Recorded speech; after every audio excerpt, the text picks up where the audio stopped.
Rose Coat Magazine welcomes in Jess and Jim from Turkey Vulture. How are you guys doing? Great. How are you doing, Pete? I am awesome. For considering everything, considering the world is on fire and everything hurts. I'm doing pretty good today. I hope you guys are well too. Everything hurts. From your hit, everything hurts like REM. If I had a car that was on a highway, I would just get out and walk, you know? It's like that video. Oh. That's what this year is, just painful. But what's not painful is new music. So thank you for this badass new EP, Time to Pay. And I have so many questions and fun things to unpack and ask about. So, first of all, before we talk about music, let's just make sure you guys are okay. Because, I'm checking in with everybody and making sure, just in a general sense, your world is not collapsing.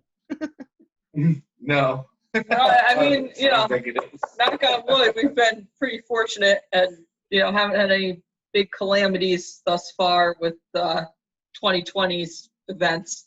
Yeah. So, hopefully it stays like that. I'm going back to school next week. The teachers start a week from tomorrow, and then the kids come back the day after Labor Day. And Jim has been trucking it the whole time. And, yeah. And so, we're hanging in there. So thank you. Yeah, that's terrifying. Good luck with school. I always consider children a giant toxic germ factory, every single one of them anyway. So that's kind of, I think kids are great when you can give them back, and I think they're nice if you're a teacher. I like that idea. But my mom taught little kids, so that's cool. But also terrifying. It'll be interesting. But I'm looking forward to seeing them. Yeah, of course. I'm actually looking forward to it because I like them in general. Well, I teach K to 5, so like pretty young kids, and they just have a different perspective on the world than grown-ups, and it might actually be refreshing to get back to seeing some of the youthful excitement and wonder and just having fun and not being constantly worried about everything. Indeed, yes. And also little kids are probably the only people, because they haven't formed their opinions about too many things, or I think in some cases they're perfect to teach because they're open to they will learn stuff and you can reach them, right? Unlike adults who are jaded and fucked over already and angry. Yeah. Am I talking about myself again? I guess I am. Sorry. Anyway, I need a drink or a hug. Time to Pay is the new, exactly, Time to Pay. Hug care emoji. Time to Pay is the new EP. You guys have been pretty prolific during the quarantine. I know you had planned and wrote this for a while. Jessie, you have many endeavors in addition to several bands, and Jim too, also with artwork and awesome stuff. So let's hear about sort of the timeline of creating Time to Pay and then putting it out in this insane pandemic world. Well, we started being a band. Oh, we're going that far. Well, okay. I'm trying to think because some of the music had been written for a while. Some of it was composed more recently, but we've only been a band for a year. Yeah, about that. Maybe a year and a half. So, we were working on music, and then last year we recorded the Boxer EP that you so nicely reviewed and premiered on Ghost Cult, and that was actually supposed to be 6 songs or something, but we recorded them and we decided that 2 of these are ready for prime time, and then we're gonna work on it some more and go back to the drawing board with the rest of them. So we just released the songs Boxer and Jolene, and then we kept working on music and whatever, and then we had probably another 6 or so songs that we could have recorded, and just because of time and budget constraints, we picked 4 of them and went into the studio in February and early March of 2020. So we basically got all the tracking done right before. The shit hit the fan. Yeah. A week or 2 before everything was tracked. And then our engineer was ironically in the process of moving to North Carolina at that time. So he finished tracking us. He left his gear in Connecticut, moved to North Carolina with, thinking in a normal world, he was gonna like go back and forth and see how that worked out. And then he gets there and everything shuts down. And it's like, well, you're there and your stuff is up here and that's what it is. So, once things eased up a little bit and he was able to come back to Connecticut and, start working on his recording projects again, we got everything mixed.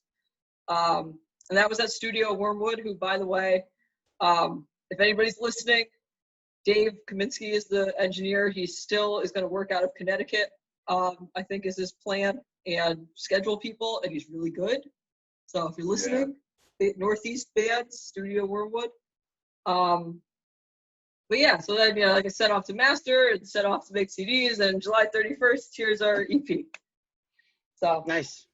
Nicely done. I'm also a fan of Jim's work, and we will link that below in the description, along with all your other many things. We will link in the description. But where to find your music, where to find you, other things you do. Yeah, I love this record. Obviously, I was a fan of Boxer, and of course the sensational couple of covers you put out. We'll talk about that in a few. But I wanted to talk about Time to Pay. First of all, such a right from the go, it's such an evocative little piece of music to me. This is a really, again, rough time, and we need kind of like, it's not all angsty, and some of it is, I like that you represent all the things of Connecticut and all your different influences all at the same time, but I do sense like a lot of righteous and smart, defiance in this release that I think we need right now. We need protest music. We need people to be like smart and, give warnings to people about how much worse it can get if we're not better people. Which is funny because we wrote the songs and things weren't bad. Not as bad. You know what I mean? Not as bad. Yeah, they've been bad for a long time, but. But Jim wrote the lyrics to Age of Resistance, which I think is our big protest song. Yeah. I don't know if you want to talk about that. Particularly identified with that one, so let's hear about it, Jim. It's about the Dark Crystal prequel that's on Netflix. So if you haven't watched it, you should, and then listen to the song again, and then the song will make a whole lot more sense, I guess. But yeah, it's a fun song. Right on. I'm a huge Henson and Dark Crystal nerd from way back, so I love the series, and I hope they're going to do more. I'm not sure, but I know it was costly to do, apparently. So we'll see what happens. Netflix, you never know if you're getting like one thing for the stay or it's going away, right? Also, I have to shout out that the very opening beat of Age of Resistance, for some reason, reminds me of Heading Out to the Highway by Judas Priest. I'm sure it's not intentional. But I've said before, you do a marching beat really well. Rousing heavy metal beat. Right. That I love personally. I want to hear it in everything. There's really no bands that do it all the time. Wolfhammer is like a black and thrashy black metal band that kind of does it. But like, I want it. Like when I hear it, I'm like, I need this 30 seconds to go for hours. Right. But yeah, Daddy's Roving Eye, Old Nick, obviously, the opening track, Lost at Sea. Like these are such evocative songs. You guys are really good storytellers, and that's the thing that I really think I love the most about the band, because I think it's almost a lost art. I know that in certain genres of metal and rock, people don't care about lyrics, but I do. I still do. I still weigh lyrics heavily and vocals heavily into my value system. So I really dig interesting storytelling. Thank you. Yeah, it's especially with bands, nothing against like the Cookie Monster stuff, but it's like people think that, well, you're not going to understand the lyrics anyway, so who cares what they are? But when you do go through liner notes and you're like, oh, wait a minute, there's something going on here, so thank you for the storytelling compliment, because that's what we're that's what we're shooting too. for. I love Thin Lizzy. Like their songs are great storytelling songs. We both love Tom Petty, The Boss. Can't argue with The Boss. And like all those bands, when you listen to their songs, the songs are telling a story, and it sounds personal, but like it sounds universal at the same time. I think that's like the mark of a great song. So that's the goal. Right on. And then I think, and you hit it for sure. You continue to hit it. And I do like the blend of, like I said, it's, you got like punk, and you have heavy metal and some stoner rock, and like we talk a lot about Americana and roots music, which I think has had a big comeback, and is like, it's not like a taboo thing anymore for rock bands to also say they like. You know, there was a time when if I said I like Tom Waits, people or Nick Cave, they'd look at you weird because it's all death metal guys, right? Well, I also like Suffocation, but I also love Tom Waits and Nick Cave. So like, why can I not like all these different weird, dark, wonderful things? Like, they do go together. I think actually even Metallica, I think there was a really funny moment when Metallica did their Tom Waits cover for Loverman on that big covers album in the 90s. And like, people were like, really? Like, James is obsessed with him.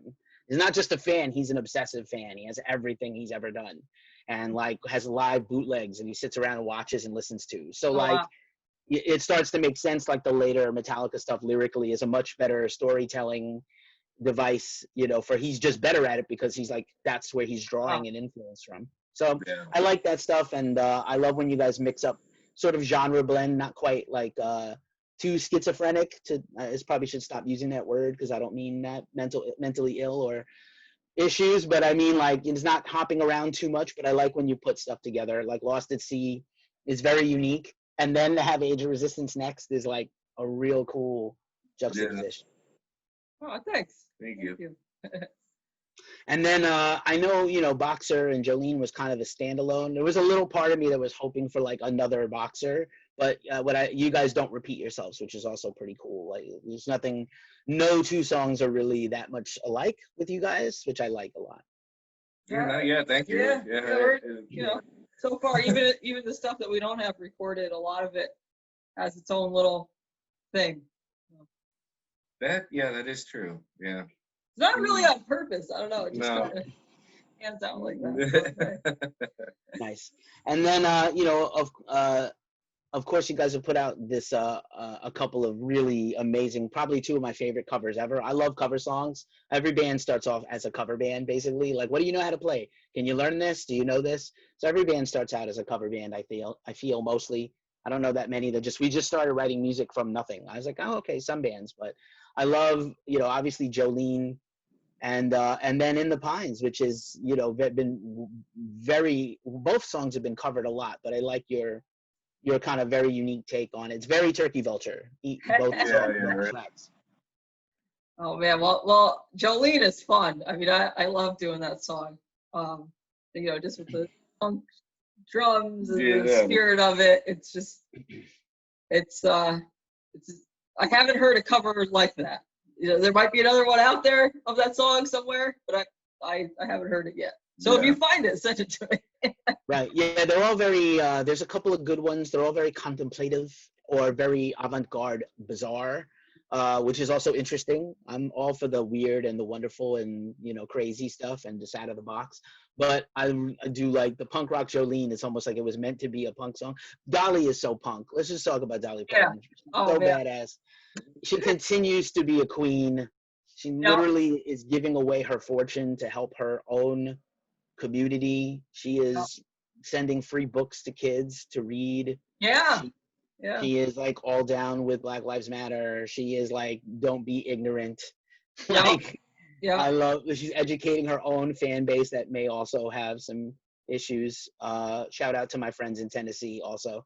And you know, but yeah, man, she's just a queen. She will always be a queen. For sure. Yeah. I mean, she's just like an icon. Well, we've been watching Trixie and Katya. Are you familiar with? Yeah, a little bit, yeah. So, well, Jim will tell me if I'm mixing stuff up, but Trixie is also a folk singer, and her drag ensemble is you can tell like it's Dolly Parton inspired, and then like her folk act where she's playing like the auto harp, and I mean she's a serious folk singer. I mean she's like funny. Like we were watching a documentary about her, and she's funny like in between songs, but the songs are not joke songs. No, like, it's not like ha ha I'm a drag queen. Like they're real songs. So on my Christmas list. Oh, is it? Okay. Yeah. I just decided. It's never too early to start dropping hints to your partner about what you want. I'm already Christmas shopping, man. I'm like a grandmother. I'm already like like I'm hoping filing little things away.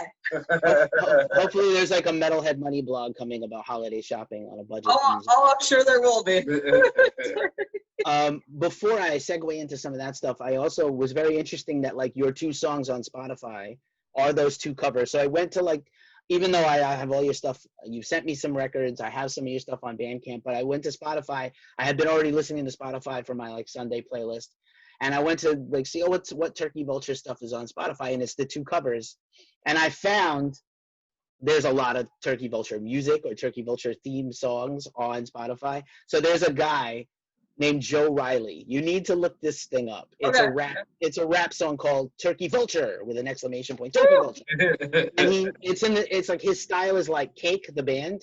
So like she's going the distance. So like very dry, but he's rapping, and it's like, I'm a turkey vulture. I'm a turkey vulture. Like, this needs a cover from you guys. Like, I'm gonna put it out there. I think you can pull off a rap, and like the lyrics are really smart about turkey vultures. Like literally, I don't need a nest to lay my eggs. When I get high, I pee on my legs. Like it's turkey vulture facts. I know it may be weird in your culture, but not for me because I'm a turkey vulture. I was like, yes. I listened to this thing like 3 times before I went over to Bandcamp. Wow. But sorry for the segue, but like Turkey Vulture, that's awesome. Joe Riley, shout out. And so it's a weird time for independent and indie musicians. So that was an interesting choice. The covers, which may be found because they're popular songs or historical songs, even legendary songs, could get found on Spotify.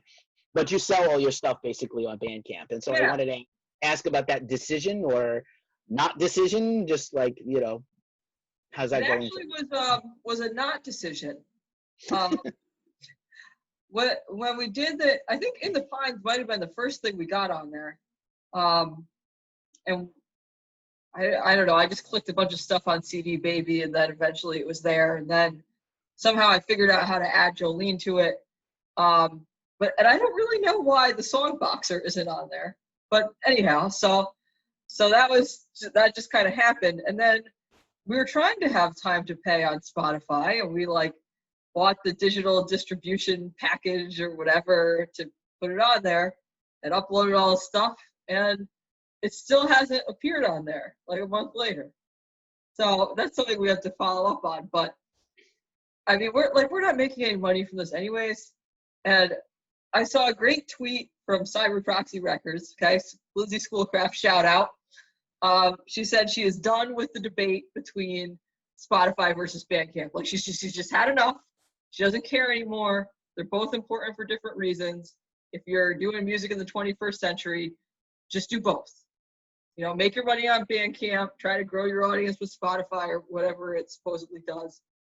And who cares? So I like that one. But yeah, I mean, like we're not in a position or like a level of notoriety where this is more than a hobby, So, I mean, personally, I'd rather just have it available where the most people will be able to find it. Yeah. So Time to Pay should be on there eventually, once we figure out why it hasn't appeared yet. Maybe there's something in the CD Baby that we just didn't click in the email. Yeah. It probably gets that simple. No, I mean, but Bandcamp obviously is great. I mean, Bandcamp Friday, all that stuff. I mean, all the money we make is from Bandcamp. Spotify, there's no money there. Right. Well, for us. No money. There's really not much money there for a lot of artists, including million-selling artists. Go for a lot of fun and laughs. You can hear me and Matt Bacon literally yelling at each other in the recent Dumb and Dumbest podcast entitled "Lars Was Right." I got about 10 minutes of that, but then I think you guys might have been yelling. Yeah. It's not a question of like one versus the other or like is Spotify unjust and is clearly Bandcamp is a much more righteous organization and Spotify's a big stakeholder owned corporation. I'm well aware. I'm not naive. In my social justice, I'm not that naive. But it was a fun debate, and he's definitely held his own end up. And he thinks that Spotify in the long run will work out for indie and underground artists financially. And I was like, Not me, but okay. I don't see it, but I love Bandcamp also, and I love I use Spotify. I said that right at the. I love Spotify. I pay for Spotify. I pay for a premium Spotify account. It comes with Hulu, so that was like a smart money hack. So I didn't have to buy Hulu separately from other things I can't afford. So, but yeah, I love Bandcamp, and I love that your stuff is on Bandcamp. And Jim also is a genius artist, man. I love all the Oh, thank you. artwork. I've been a fan of your work. You've done some stuff outside of Turkey Vulture that I liked, and show flyers and things. Obviously, you guys both have varied interests, but let's hear some. Are you working on any? Have you been doing any artwork commissions or any artwork for other bands or anything? They should be Not- hiring you. Yeah, I haven't been hired for anything since the pandemic thing, really. But yeah, I'll take some jobs if anybody watching and listening is looking for some art. I mean, you've done art for Eyes of the Dead. I mean, that's Oh yeah, a pretty well, popular band in Connecticut. well, I'm just saying that Yeah. not in a while. But yeah, More in the Light, Eyes of the Dead, Lights Bane, I got Yeah. some stuff on that they've never used though. Well, Owlmaker, John. Oh yeah, Owlmaker. Yeah, so yeah, but it's been a little while, but that's okay. Nice. And then Jesse, you have a multitude of stuff going on. So of course, we talk all the time about all your stuff, but how do you manage kind of all the hats? That's the question I have for you, because it seems like a many hats. I don't know. I always say I need less hats and then I make more of them. And I don't know. I mean, we're going to see what happens when the school year starts. Honestly, once distance learning started in March, I had a lot more like pockets of free time during the day where there wasn't necessarily something that I needed to be doing at that moment on the computer. So I was able to use some of that time to get some other things going. And then I didn't end up working at the camp this summer that I usually work at, because I was trying to go to this awesome summer institute about Salem witch trials that I applied to, but I don't know if I ever got in or not because they canceled it because of coronavirus. So long story short, this is like the first summer I haven't worked in probably 10 years. Worked at like a outside the house job. And with coronavirus going on, I wasn't going to drive myself nuts trying to find an outside the house job. So it just ended up being a lot more working on writing stuff and try to get in the blogosphere. Mm-hmm. Yeah, you're working on a book, which I'm really excited about. It. Whatever those goals are, I'm super pumped. And obviously, you have Alternative Control blog, website and blog I am a fan of. There's like I said, the fraternity of music websites is really small. Everyone thinks there's a lot of them. They're not a lot of good ones. So I really appreciate yours. And obviously Metalhead Money is new and we're looking forward to more. And we're in a weird uncharted world as we head into the fall. So who knows what happens. If you ever want to nerd out on the Salem witch trials, I used to live in Salem, Massachusetts, and I'm a big aficionado of Salem history. And actually, there's the heavy metal band from Salem, Carnivora, recently put out a witch trials themed song and video, which is, of course, I'm going to blank out on now like a dummy, but they're awesome. And I reviewed the single and I can't remember it because I'm fried. But anyway. Just kind of as we start to wind this down, I want to give you back your day off, your day. Of course, you guys are married partners, and I always wonder how that is to be in a band with your significant other, and if there's any challenges, because historically there's a lot of really good and also not so good stories. Like some of my favorite bands have partners in them. Blondie started out that way, and White Zombie started out that way, and Smashing Pumpkins and a bunch of others. So it's not a novelty. There's plenty of couples in bands, but I wanted to ask for you guys any pluses or not minuses on that front.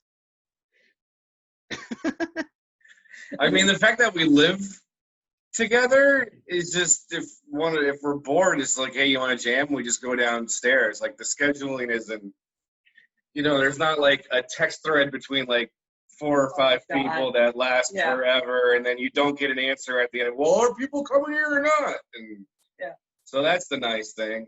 I mean, honestly, like, that's why we haven't bothered to find a live bass player, because I don't want to deal with another text thread of, well, I can't make it that night. Could you guys do it? Like, Yeah.